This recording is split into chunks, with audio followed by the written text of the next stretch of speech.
Le kiosque de Thomas Soto.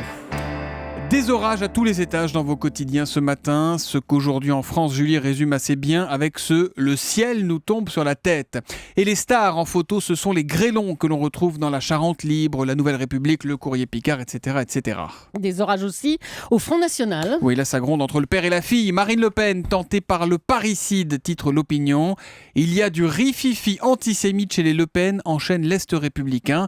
Quand le Parisien s'interroge, est-ce la fin du FN à papa ? Aujourd'hui en France, rend public les conclusions du premier rapport indépendant après l'accident ferroviaire de Brétigny. Accident qui avait fait 7 morts le 12 juillet dernier et le constat est accablant pour la SNCF. Sur les 154 boulons contrôlés par l'expert sur le secteur, 59, soit plus du tiers, étaient desserrés, cassés ou carrément absents de leur logement. Bref, il pointe du doigt une SNCF peu regardante sur la maintenance de ses voies.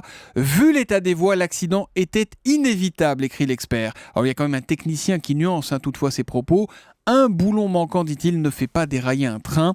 Quoi qu'il en soit, les conclusions de cet expert ont été transmises aux juges d'Evry qui sont en charge du dossier.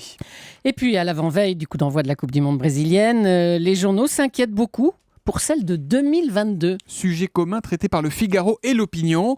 Les sponsors réclament des explications. Alors, résumé des épisodes précédents, Julie, il y a quelques jours, le contesté patron du foot mondial, Sepp Blatter, avait qualifié d'erreur le fait de disputer une Coupe du Monde sous des températures caniculaires. Mais le climat, c'est le cadet des soucis des principaux sponsors de la compétition. Adidas, Visa et Sony. Ce week-end, en chœur, ils ont estimé que les soupçons de magouille qui accompagnent l'attribution des Coupes du Monde 2022 au Qatar donc, mais aussi 2018 en Russie, on en parle moins en tout cas pour l'instant, que ces soupçons nuisent dangereusement à leur image. Une enquête est en cours, menée par l'ex-procureur fédéral de New York et ancien vice-président d'Interpol. Sa copie est, paraît-il, presque prête, mais il ne rendra ses conclusions qu'après le mondial brésilien, nous dit le Figaro. Ça fera forcément moins de vagues. Et puis, histoire de ne pas finir sur cette note aigre-douce, je vous suggère ce matin de jeter un œil sur la une de France Football. Elle est particulièrement réussie. On y voit le Christ perché sur le Corcovado de Rio et il tient dans sa main gauche le guide de la compétition et dans la droite, forcément, le trophée, la fameuse coupe du Monde. Il va donc falloir aller la chercher pour lui enlever des mains là-bas. Europe 1, 6h49. À la une des régions, votre rendez-vous quotidien avec une actualité régionale et avec Marion Calais. Marion, aujourd'hui, une compétition vraiment à part qui se déroule en ce moment à Paris. Alors saviez-vous, Thomas, Julie, qu'il existe un championnat de France des chauffeurs de bus? Eh bien non. Moi aussi, je l'ai découvert dans La Voix du Nord qui fait le portrait d'un des candidats aujourd'hui au Bus d'Or. C'est le nom de la compétition qui oppose une cinquantaine de conducteurs de transport en commun de toute la France. Franck Menet, lui, vient donc de Lille. 10 ans qu'il exerce sur le réseau Transpol après avoir été moniteur d'auto-école et routier.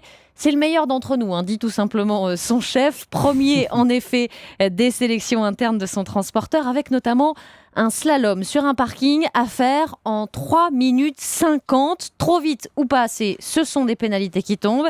Et à Paris, les épreuves en ce moment sont quasi identiques, avec tout de même en plus un test en conditions réelles sur le réseau de la capitale avec évaluation de clients mystères. Donc il est interdit d'accélérer quand on voit un piéton qui traverse au vert. Exactement, on n'accélère pas. Ça n'amuse pas à faire peur aux piétons. Cela dit, du coup, l'épreuve à Paris en conditions réelles, forcément, on se dit que ça avantage les chauffeurs parisiens, d'autant que, rappelle notre Lillois, ont des jours pour préparer l'épreuve et ça n'est pas encore le cas du côté des chauffeurs lillois. Voilà, qui décrochera le Bus d'Or, vous nous le direz, vous suivez ce championnat. Rendez-vous mercredi, c'est jusqu'à mercredi. C'est noté, c'est dans La Voix du Nord ce matin. Merci Marion Calais.